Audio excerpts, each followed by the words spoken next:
Ce podcast est réalisé avec le soutien du Centre pour la cybersécurité Belgique.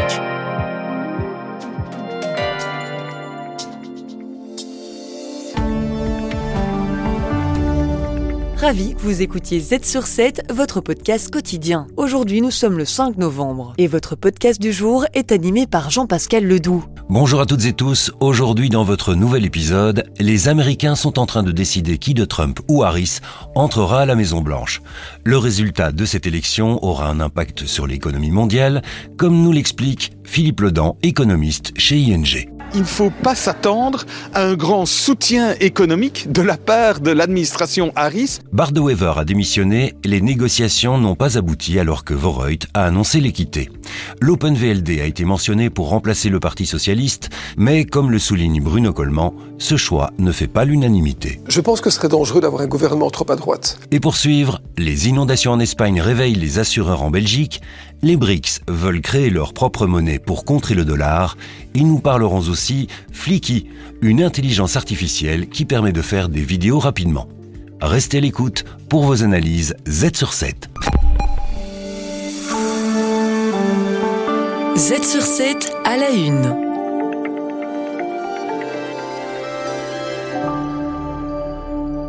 Les inondations en Espagne ont fait plus de 210 morts et une centaine de personnes sont encore portées disparues. Cet événement réveille en Belgique le douloureux souvenir de l'été 2021. Aujourd'hui, en Wallonie, les assureurs ont été clairs. Ils n'auront pas les moyens d'assumer une nouvelle inondation de la sorte.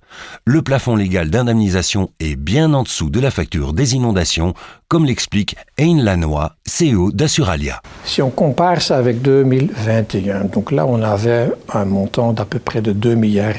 Donc c'est loin d'1,6 milliard, le plafond qu'on connaît actuellement.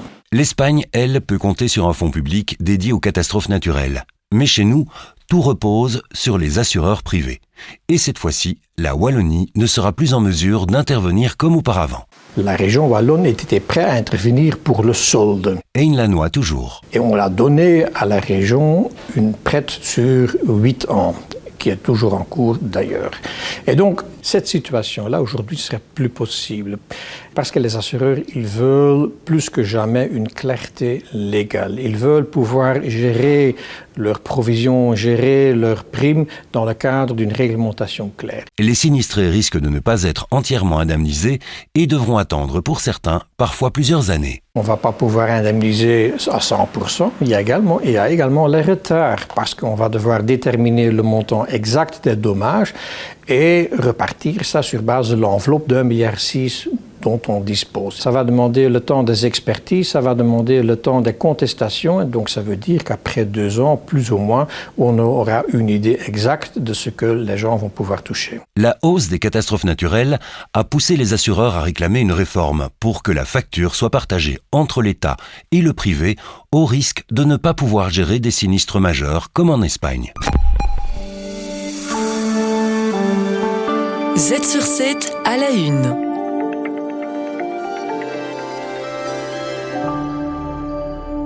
Les élections présidentielles américaines se terminent aujourd'hui et nous découvrirons qui de Kamala Harris ou Donald Trump prendra les rênes du pays. Leurs opinions sont très différentes quant aux relations économiques avec le reste du monde, mais comme l'explique Philippe Ledan, économiste chez ING, ils se rejoignent sur un point fondamental. Il ne faut jamais oublier que le ou la présidente américain travaille toujours en faveur des États-Unis. Et donc, il ne faut pas le voir comme un programme ennemi par rapport à l'Europe et un programme ami par rapport à l'Europe.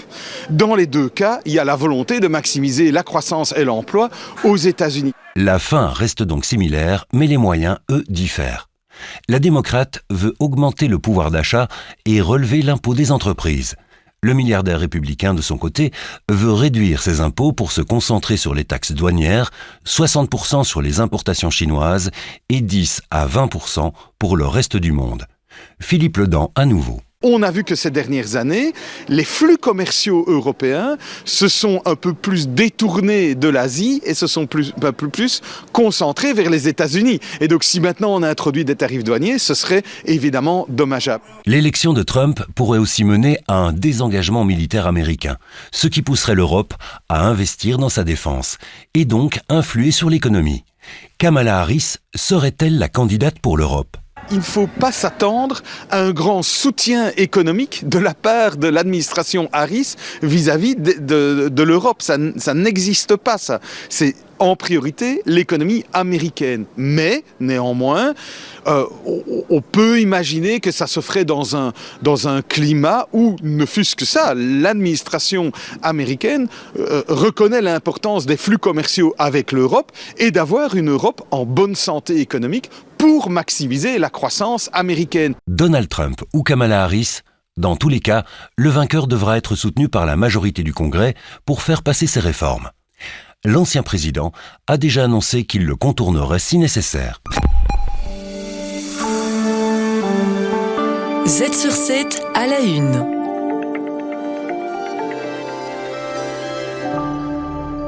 Malgré des négociations qui semblaient arriver à terme, Bardo Wever a démissionné pour la deuxième fois, laissant le pays sans gouvernement. Bruno Coleman. Au niveau fédéral, je ne suis pas étonné par ce qui se passe. Et il vaut mieux prendre son temps. Pourquoi ? Parce que ce gouvernement est très très ambitieux en matière de réforme des pensions, de fiscalité, en matière de réforme du travail. Et donc, il faut réunir des sensibilités différentes. Et je crois qu'on ne peut pas toucher à l'État social, au modèle belge qui a été construit après-guerre, sans prendre le temps de bien réfléchir à l'aboutissement des choses. Donc, quelques mois ne feront pas la différence, sachant que ce gouvernement va peut-être impacter une génération entière, voire peut-être un peu plus. On est vraiment à un moment important de l'histoire, avec des développements technologiques qui nous entourent, des mouvements géopolitiques très importants, des mouvements militaires aussi qui sont inattendus. Donc autant prendre son temps pour stabiliser la vision du pays à moyen terme. Vorreut a quitté les négociations, laissant une place vacante. L'Open VLD a été mentionné, ce qui orienterait le gouvernement encore un peu plus vers la droite. Je pense que ce serait dangereux d'avoir un gouvernement trop à droite. Bruno Coleman toujours. D'abord, il est d'une faible majorité, une voix, et donc le parti qui comble les dernières voix devient de facto le plus puissant parce que son retrait éventuel mettrait tout par terre. Et d'autre part, à partir du moment où on change le modèle social, il faut avoir des sensibilités différentes. On ne peut pas uniquement avoir une vision capitaliste, néolibérale des choses, sachant que les dépenses en matière de soins de santé, de pension vont augmenter et que ça ne correspond pas du tout à du gaspillage, mais à la réalité de la distribution inter- et intragénérationnelle. Donc je pense que ce serait mieux d'avoir les socialistes flamands à bord, avec sans doute un accord qui ne satisfasse pas tout le monde, plutôt que d'avoir un gouvernement à droite qui lui-même risque de s'emballer et n'a plus la contrainte d'avoir un parti de gauche qui donne une sensibilité, un goût, on va dire, un peu plus social aux choses. Z sur 7, le podcast quotidien de Trends Canal Z. Chaque jour, un expert boursier vient analyser un aspect des marchés boursiers. Aujourd'hui, Éric Joly de ABN AMRO nous parlera du dollar. Les plans économiques de Trump et Harris sont opposés. Quel que soit le vainqueur, le dollar reste la monnaie de réserve par excellence, même si quelques voix s'élèvent contre son hégémonie.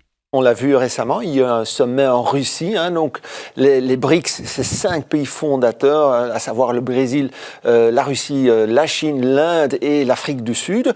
Depuis le début de l'année, il y a 4 nouveaux pays qui se sont associés et le point le plus important lors de ce sommet, c'était d'essayer de trouver une question ou une réponse à la question comment vont-ils pouvoir briser le pouvoir du dollar dans les années à venir. Les BRICS veulent se protéger de sanctions éventuelles provenant de l'Occident.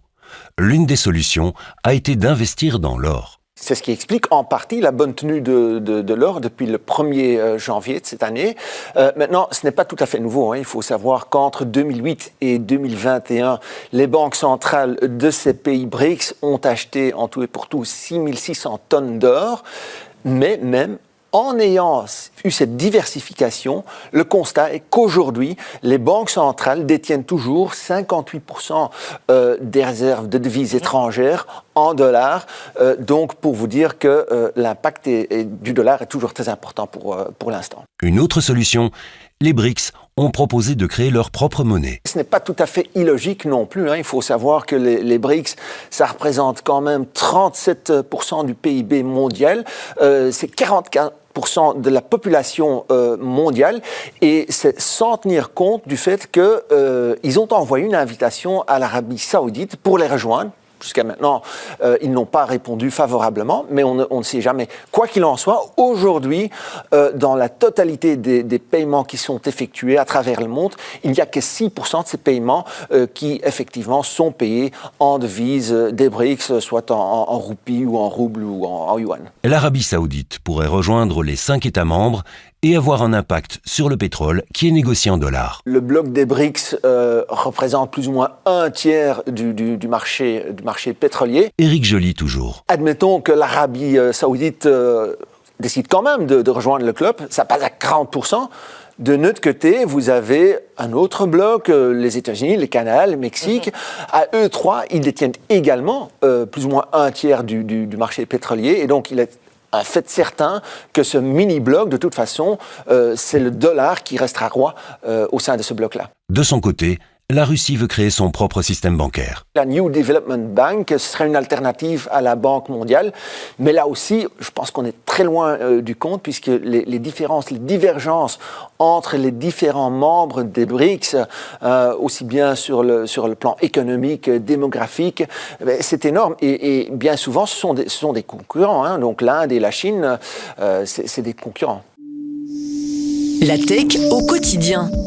Les journalistes de Trends Tendance épinglent une idée technologique qui boostera votre productivité.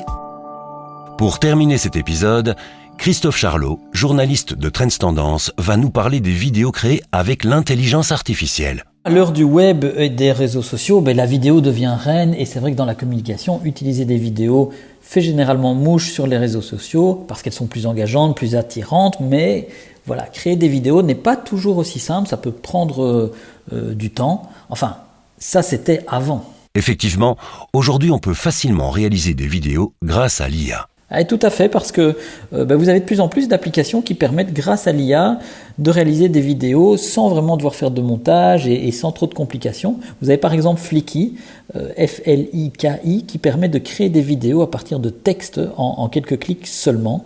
Donc en fait, vous pouvez convertir des articles en vidéo ou des scripts. Il suffit de créer un nouveau fichier dans cette application, de choisir un peu le type de contenu, la langue, le format. Et en fait, tout se fait presque automatiquement. Et peut-on faire ce qu'on veut ? Alors oui et non, plus ou moins. C'est-à-dire que une fois que le texte est importé, Flicky génère automatiquement une vidéo sous forme de diaporama qui est découpée en scènes et les utilisateurs ont la possibilité de personnaliser les scènes en modifiant les textes, les images, la durée de l'affichage. Flicky propose aussi une bibliothèque multimédia assez riche, d'images, de musique, ainsi que de voix. Je crois qu'il y a 900 voix qui sont réalistes dans 75 langues, et les utilisateurs peuvent vraiment choisir la voix du coup qui correspond le mieux à leur projet. Quels sont les avantages et les limites de cette intelligence artificielle ? Alors, pour les professionnels, Flicky offre des avantages qui sont évidemment la rapidité et la simplicité. On n'a pas besoin vraiment de compétences en vidéo et ça permet d'augmenter l'efficacité dans le domaine du marketing et de l'usage des réseaux sociaux. Par contre, c'est vrai que c'est pas toujours parfait. Quand on a une idée très très précise de ce qu'on veut et que c'est relativement créatif, ça remplace pas forcément une agence ou des compétences humaines. Et puis ce type d'application a toujours certaines limites en termes de possibilités comparé à des vraies applications, des vrais softwares de montage. On peut difficilement comparer, mais c'est une aide précieuse. Certainement dans une version payante, puisque vous vous en doutez, on peut toujours faire certaines tâches avec la version gratuite, et puis dès qu'on veut aller vers quelque chose d'un peu plus sophistiqué, et certainement dans le cadre du business, on est amené à payer des sommes qui restent quand même assez réalistes. À partir de quelques euros, une dizaine d'euros, on parvient déjà à faire un certain nombre de choses. À noter aussi, comme ça vous le savez, qu'il n'y a pas que Flicky qui permet de le faire, il y a plein d'applications, il faut trouver celle qui vous conviendra le mieux. Vous pouvez aller voir du côté de CapCut, de Synthesia, de Vid.io, il y en a vraiment beaucoup.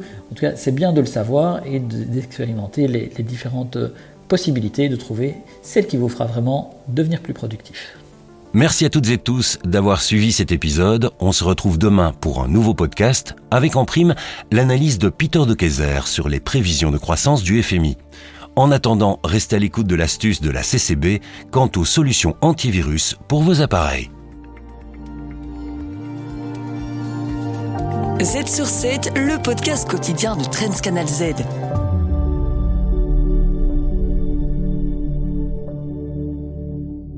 Le Centre pour la cybersécurité Belgique. Œuvrons ensemble à un avenir plus sûr dans le domaine de la cybersécurité. La mise en œuvre d'une solution antivirus sur tous les appareils est essentielle pour assurer une protection solide contre les cybermenaces. C'est un élément clé dans le niveau basique du Cyber Fundamentals Framework du Centre pour la cybersécurité Belgique.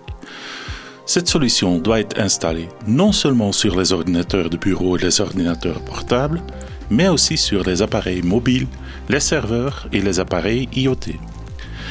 Après tout, chaque appareil qui se connecte au réseau représente une passerelle potentielle pour les attaquants. Les cybercriminels développent en permanence de nouvelles techniques pour contourner les mesures de sécurité, ce qui signifie que les logiciels antivirus doivent être constamment mis à jour avec les dernières patchs de sécurité. La mise à jour automatique de votre antivirus garantit une protection optimale contre les menaces les plus récentes. Le Centre pour la cybersécurité Belgique. Œuvrons ensemble à un avenir plus sûr dans le domaine de la cybersécurité.